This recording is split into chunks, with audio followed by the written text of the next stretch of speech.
Hello and welcome to बिटेनिंग। साथ में मिलकर शुरू करते हैं जिंदगी की दूसरी इनिंग। डोनाल्ड ट्रंप के ऊपर मैंने पहले भी वीडियो बनाया था। 25% पहले उसने टैरिफ लगाया था, 25% फिर वो टैरिफ लगाने की बात कर रहे हैं हम पे। टोटल टैरिफ जो है वो 50% का टैरिफ वो हम पे लगाने की बात कर रहा है इंडिया पे। गेम प्लान को समझने की कोशिश करो। और बहुत डीप लेवल का वीडियो है। और ये थोड़ा सा ना आपको एक नया सोचने का एक पर्सपेक्टिव देगा। और हम आई विश कि ये वीडियो ब्यूरोक्रेट सुने। मैं ये नहीं कह रहा हूँ कि मैं कोई समझदार आदमी हूँ, मैं एक आम नागरिक हूँ। और मैं बस ये कह रहा हूँ कि किस तरीके से डोनाल्ड ट्रंप और अमेरिका समझ गया है कि दुनिया का जो फाइनेंशियल सिस्टम है, हम उसकी हम भी समझ रहे हैं कि कुछ तो हो रहा है। लेकिन अमेरिका को ये समझ में आ गया कि ये दुनिया का जो फाइनेंशियल जो स्ट्रक्चर है वो चेंज हो रहा है। और उसमें जो वर्चुअल डिजिटल एसेट कह लो, क्रिप्टो कह लो, डिजिटल फिनटेक कह लो, ये पूरा का पूरा चेंज हो रहा है। और इसमें अमेरिका लीड करना चाह रहा है। दो चीजें एक साथ हो रही हैं। अगर एक चीज भी एक साथ हो रही होती ना तो कंट्रोलेबल चीजें थी। दो चीजें एक साथ क्या हो रही हैं कि एआई भी एक साथ हो रहा है और साथ में क्रिप्टो भी एक साथ हो रहा है। तो ये बहुत इंपॉर्टेंट है इसको समझना कि एआई के इम्पैक्ट है, साथ में क्रिप्टो, ये दोनों मिलके। और इन्हीं दो सेक्टर्स में आप देख रहे होगे वो लीड कर रहा है। और उसको ना एक तरीके से ही समझ लीजिए कि उसको एक बहुत पावरफुल कुछ ना हथियार मिल गया है इसके अंदर।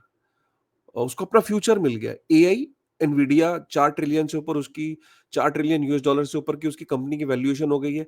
जो दुनिया का सबसे बड़ा, जो समझ लो कि जो बैकबोन है, जो सेमीकंडक्टर्स हैं, उसकी बैकबोन, एनवीडिया जो है, ये जो चिपसेट्स है, उसकी बैकबोन पूरी दुनिया की एआई की उसके हाथ में ले ली उसने।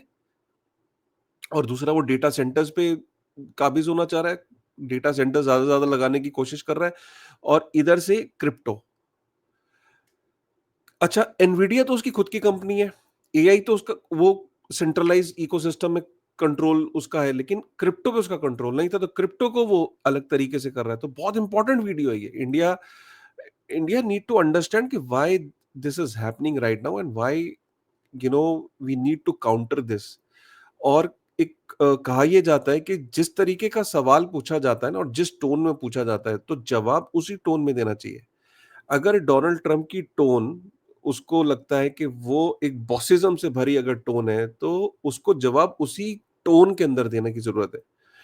अगर हम उसको उसी टोन में जवाब देंगे ना, उसी के बनाए हुए, उसी के प्लान के हिसाब से हम भी उसको आउटपेस कर दें, तो क्या बात है ना?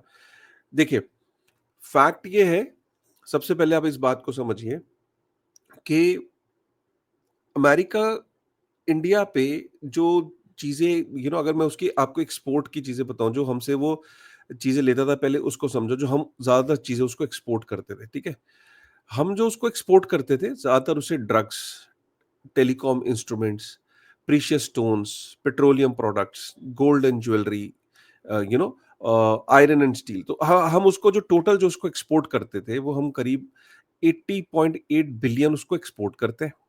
और अमेरिका से जो अमेरिका से हम इंपोर्ट करते हैं वो 44 बिलियन यूएस डॉलर का इंपोर्ट करते हैं। लेकिन हमारा जो ट्रेड सरप्लस है वो 36.4 बिलियन यूएस डॉलर का ट्रेड सरप्लस रहता है अमेरिका के साथ। ऑब्वियसली ये हिट करेगा, ठीक है, ऑब्वियसली ये हिट करेगा। इन चीजों से निपटने के लिए दो तरीके होते हैं। एक तो ये होता है कि मैं ये जो हिट करूंगा, मतलब मेरा जो trade surplus 36 billion US dollar का, एक तरीका क्या है कि मैं जितना मुझे लॉस अमेरिका से होगा, मैं दूसरी कंट्रीज को फिगर आउट करता हूँ और मैं वहां एक्सपोर्ट करना शुरू करता हूँ। बट ये रातों रात नहीं होता।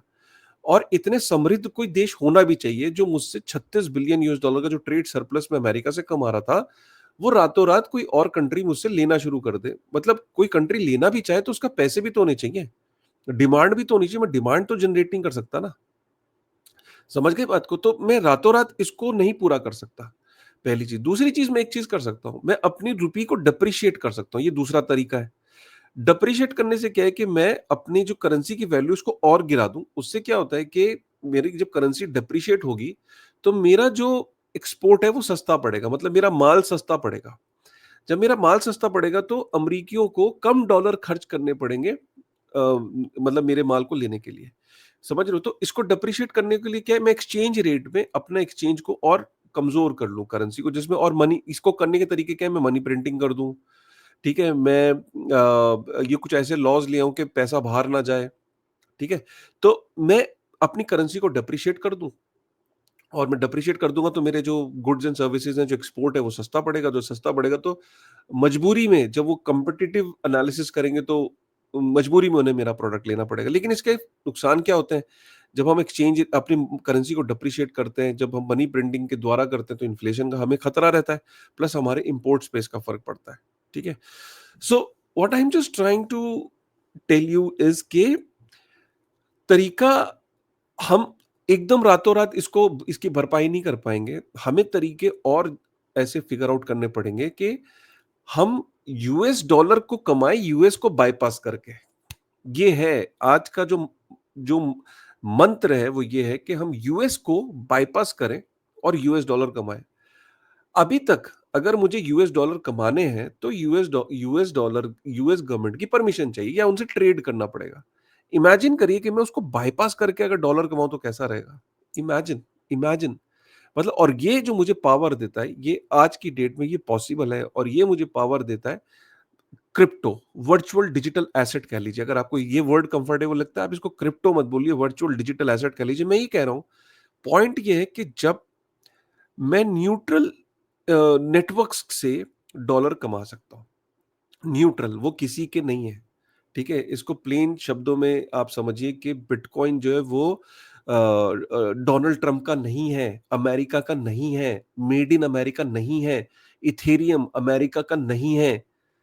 वो उनके लिए भी न्यूट्रल है, हमारे लिए भी न्यूट्रल है, और न्यूट्रल प्रोटोकॉल से वो भी डॉलर कमा रहा है, मैं भी डॉलर कमाता हूँ ना। मैं क्यों रुक रहा हूं जब वो किसी का है ही नहीं? वो एक न्यूट्रल प्लेग्राउंड है। एक तरीके से आप ये समझिए कि एक सोने का पहाड़ है, और सोने का पहाड़ पूरी दुनिया के लिए, ह्यूमैनिटी के लिए बना है। अब वो सोने का पहाड़ मान लो कि किसी के देश के अंदर है तो ऑब्वियसली उसका है। मैं 1 मिनट को आपको ये कहता हूँ कि पूरी दुनिया में बॉर्डर नहीं होते, और बॉर्डर जब थे भी नहीं, जब शुरू में दुनिया बनी थी, जब इंसान जंगल से निकला होगा, उसने उसको क्या पता था बॉर्डर क्या होता है? तो उस समय में सपोज़ मान लीजिए कि सोने का पहाड़ है, सोने का पहाड़ सबके लिए है ना, उसमें से जो मर्ज़ी सोना निकाल लो, जिसकी जो हिम्मत, जो जितनी मेहनत कर ले।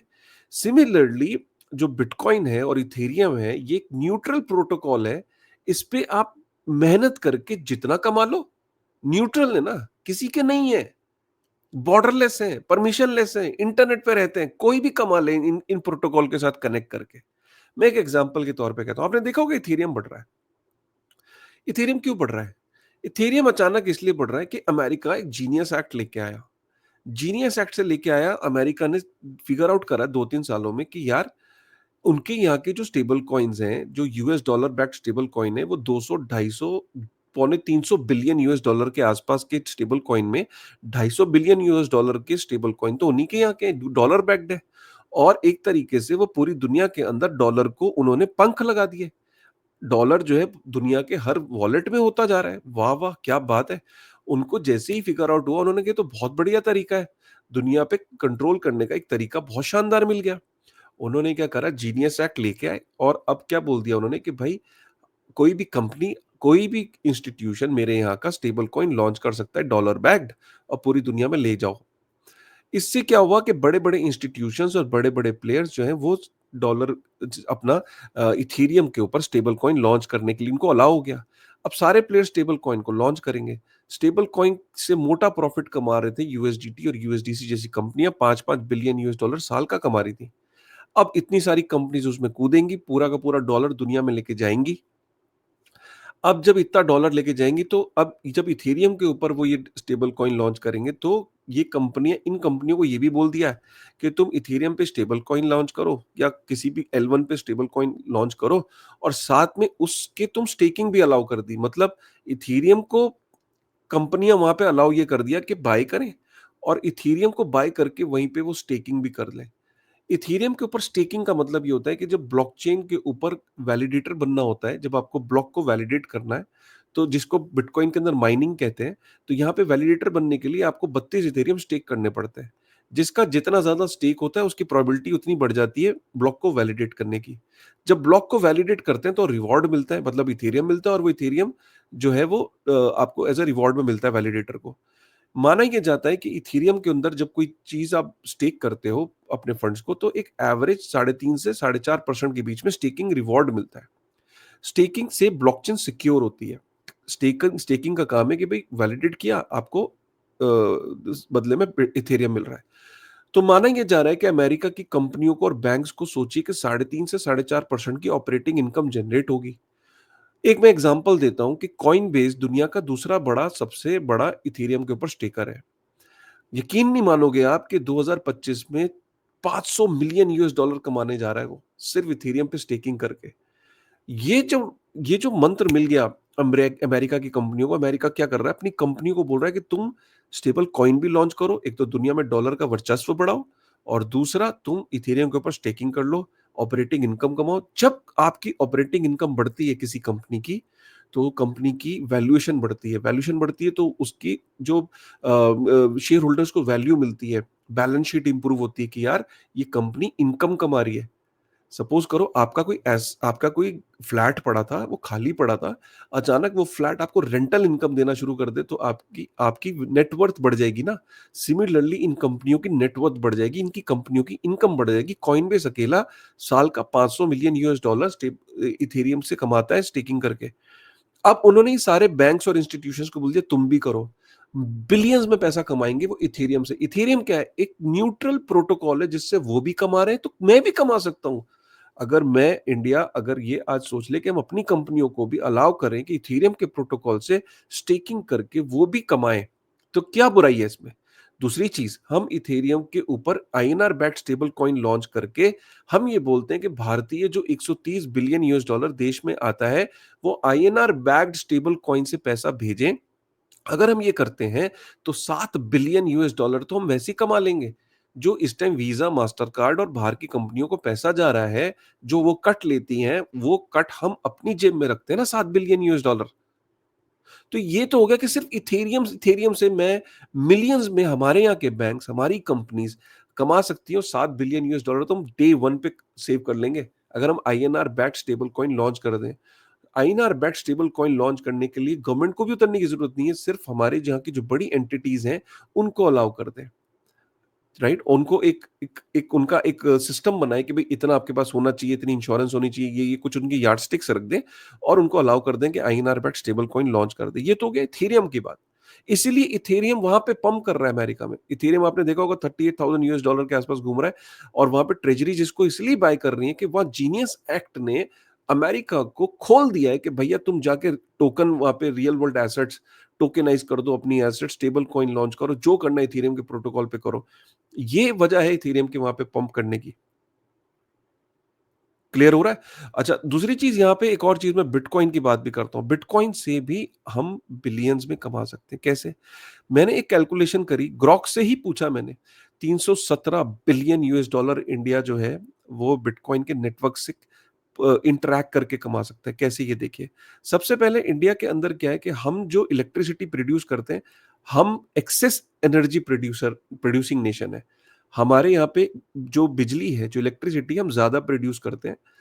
वो बात अलग है कि जो हम ज्यादा प्रोड्यूस करते हैं तो उसको हम इलेक्ट्रिसिटी को सेव नहीं कर पाते, वो वेस्ट हो जाती है। आप कहोगे कई गांव दराज में इलेक्ट्रिसिटी नहीं है आज भी, मैं मानता हूं, क्योंकि वो ट्रांसमिशन में लॉस होता है, और वहां तक जैसे वहां तक ट्रांसमिट करने में काफी लॉस होता है। लेकिन हम ओवरऑल अगर हम देखें तो नेट प्रोड्यूसर है, नेट हमारे पास एनर्जी ज्यादा है। वो वेस्ट हो रही है क्योंकि एनर्जी को बहुत लंबे समय तक हम सेव नहीं कर सकते, वो वेस्ट हो जाती है। ये जो वेस्ट वाली एनर्जी कह रहा हूं मैं, बाकी ये नहीं कह रहा हूं कि किसी के घर की बिजली काटो और फिर माइनिंग में दे दो। जो वेस्ट हो रही है सिर्फ उस वेस्ट जो एनर्जी इलेक्ट्रिसिटी हो रही है, अगर उस वेस्ट इलेक्ट्रिसिटी से अगर हम बिटकॉइन को माइन कर लें, तो हम साल का 10 बिलियन यूएस डॉलर जो है वो कमा सकते हैं। Can you imagine? उसके बाद दूसरा तरीका है कि जो हमारा सेंट्रल बैंक है, कुछ नहीं करना है, हर साल सिर्फ 10,000 बिटकॉइन आरबीआई को लेने हैं। 2030 तक, अगले 5 साल में हर साल 10,000 बिटकॉइन लेने हैं। 2030 तक 50,000 बिटकॉइन पूरे कर लें। 2050 तक बेचना नहीं है। एक एक कानून ले आओ कि कोई भी गवर्नमेंट आए 2050 तक 50,000 बिटकॉइन नहीं बेचेंगे। आपको पता है अगर हम ये इतना काम कर लें तो एक अनुमान के मुताबिक 300 बिलियन यूएस डॉलर का प्रॉफिट होगा हमें 2050 तक। तो 2050 तक हमें इतना प्रॉफिट होगा। अगर हमारे यहाँ की हम अलाउ कर दें कि जो बिटकॉइन ईटीएफ कंपनीज़ हैं, अगर हम इनको अलाउ कर दें तो बड़े-बड़े जो फंड हाउसेज़ हैं, साल का 20 मिलियन यूएस डॉलर कमाएँगे सिर्फ बिटकॉइन के ईटीएफ से इंडिया में अगर लॉन्च हो जाए। रेमिटेंसेस में आने में आपको बताया कि 7 बिलियन यूएस डॉलर हम कमा सकते हैं। तो अगर आप मोटा-मोटा देखो तो यार हम जितनी हमारा लॉस हो रहा है अमेरिका, उससे कई ज़्यादा हम अर्निंग कर सकते हैं। 317 बिलियन यूएस डॉलर का तो मैंने आपको 2050 तक का प्लान बताया, लेकिन अगर हम 1 साल की बात करें, तो 1 साल में हम रेमिटेंस में 7 बिलियन यूएस डॉलर कमा सकते हैं। हम 1 से 2 बिलियन यूएस डॉलर तो हम इथेरियम पे स्टेकिंग करके कमा सकते हैं। अगर हम इलेक्ट्रिसिटी में हम देखें तो 10 बिलियन, तो 10 और 10 और 7 17 और 1 मतलब 18 से 19 बिलियन यूएस डॉलर तो हम पहले साल में कमा सकते हैं। क्या बुरा है? देखिए, एआई आने के बाद अमेरिका को ये पता लग गया कि मुझे इंडिया का की जो आईटी सर्विसेज़ हैं, उसकी ज़्यादा ज़रूरत नहीं है। इंडिया का सबसे बड़ा जो डायस्पोरा जो बाहर जाता था, कोडिंग करने के लिए जाता था, आईटी सर्विसेज़ के लिए जाता था, उस पे भी इफ़ेक्ट होगा। दूसरा इंडिया को वो बीपीओ, डेटा के लिए डेटा एनालिटिक्स से लेके, बीपीओ से लेके, सॉफ्टवेयर की कोडिंग से लेके, इन चीज़ों के लिए इंडिया को वो यूज़ करता था आईटी सर्विसेज़ में। काफ़ी सारा काम एआई के थ्रू हो रहा है। तो इसलिए वो कह रहे हैं कि यार मुझे कोई ज़्यादा आईटी में दिक्कत भी नहीं है, मैं अपना करता हूँ। मैं ये कह रहा हूँ कि हमें आके दिखाने वाला वो कौन है? वो कौन है?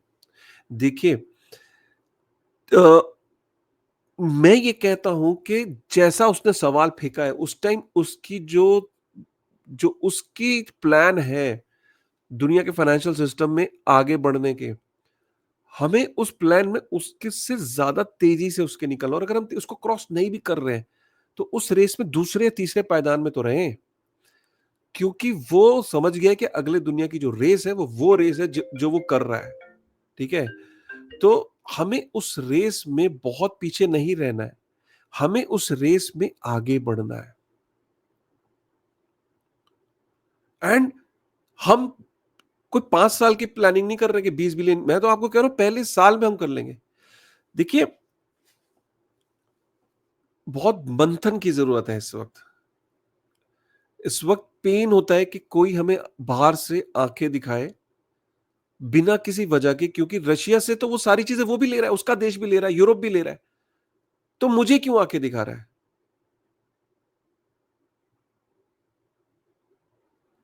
आर यू गेटिंग मी?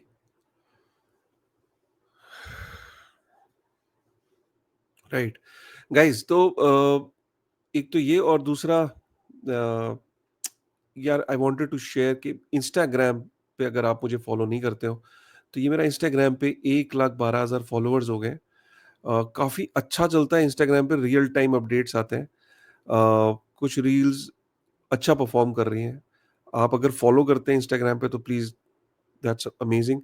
नहीं करते तो प्लीज़ एक बारी आप इंस्टाग्राम पे भी फॉलो करते हैं। एंड विदाउट सेइंग, आपने अगर अभी तक मुझे यूट्यूब पे सब्सक्राइब नहीं किया तो प्लीज़ एक बारी सब्सक्राइब किए बगैर जाना मत, ठीक है? मिलते हैं अगले वीडियो में, तब तक जय हिंद।